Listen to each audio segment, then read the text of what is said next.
We have people thinking, well, it's too late, nothing can be done, and therefore we won't do anything.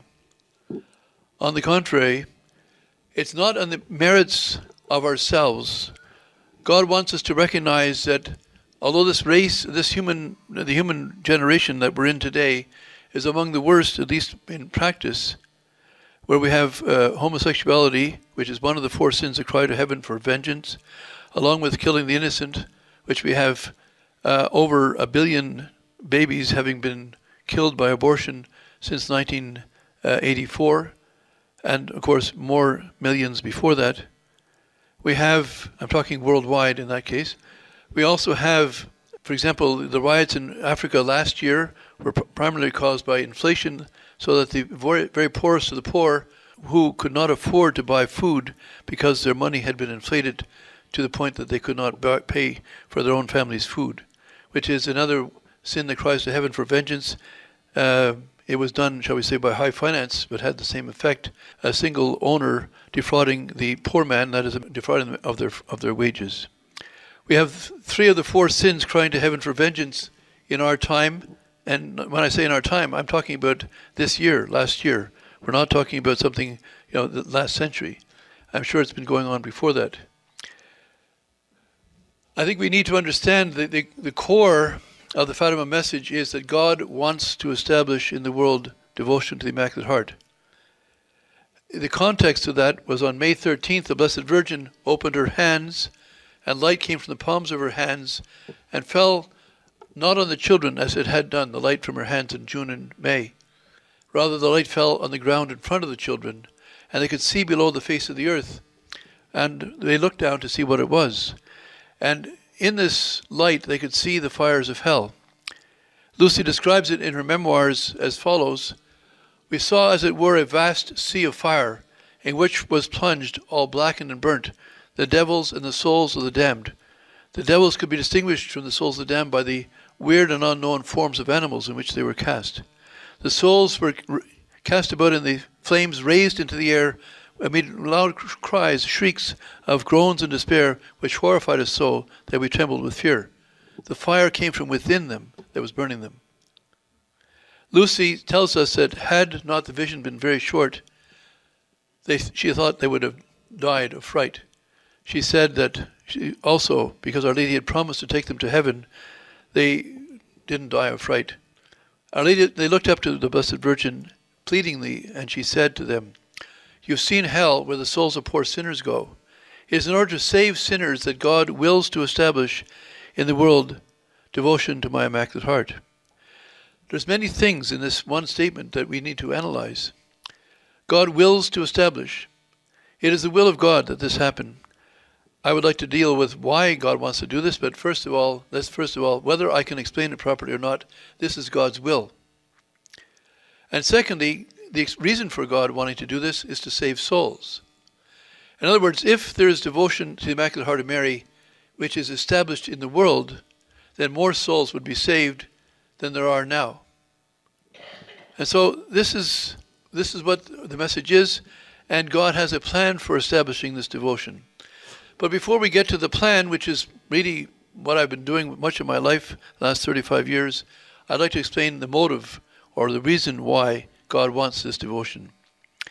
St. Alphonsus tells us that it's a great thing for one individual soul to live well enough to merit to go to heaven.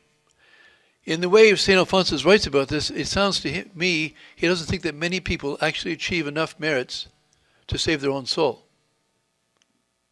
He says it's a greater thing for someone to achieve enough merits to be not only to save their own soul, but to save some other people's souls. And that, he says, the canonized saints have done. But then he said the greatest of all is for one person to have merited enough to save all souls in the whole world. And that, he says, only the Blessed Virgin Mary has done. But you see, although this is a great truth, most people don't know how easy it is to save their souls if they would depend on the Blessed Virgin, if they would seek from her, not on their own merits, not on their own efforts, not that we shouldn't make any efforts, but to seek to have Our Lady intercede and win salvation for them. That is why God wants in the world to establish devotion to the Immaculate Heart. That means, as I understand it, that devotion to the Immaculate Heart of Mary has never been established in the world yet. This is not to say there have not been great saints and great and pious people down through the ages, because every generation will call her blessed. But up to now, the amount of devotion, the amount of love that should be shown, expressed, and practiced up to now has never been achieved from the day of creation and from the day of the founding of the Church to the present. God wills to establish this devotion. This is His will. He will have His way sooner or later. For our generation, there's only one question, whether we will be the generation that does this, or that we will be the generation that every other generation will point to and say, we didn't get it, and see what happened to them as a result of it.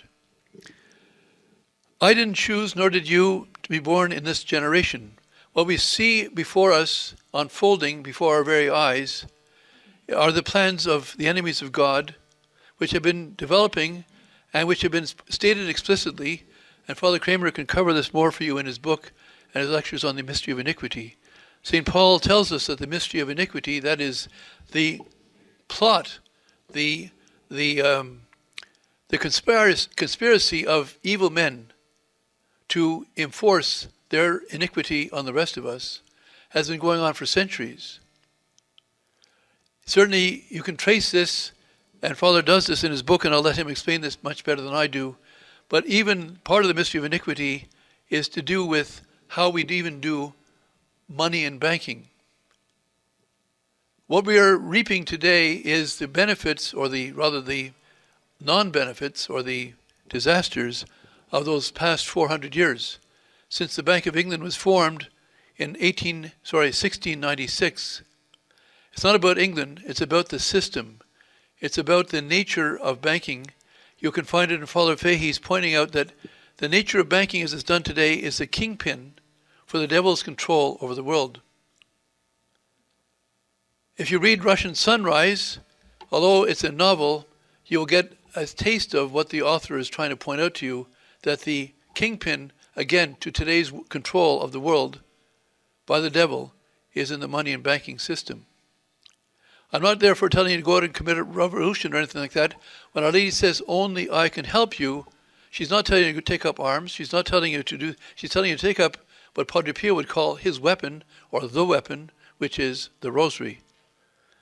He asked his brother one time, can you get me my weapon? And the brother went, it's in my other habit, it's in the pocket. The brother went there and said, came back and said, there's only a rosary there. I said, bring me my weapon, that's it. Padre Pio said over 100 rosaries a day. He used to, he had the capacity for being able to do 3 things, or think of 3 different things at the same time. He had one of them always praying the rosary 24 hours a day. Whenever he was awake, he was always praying his rosary.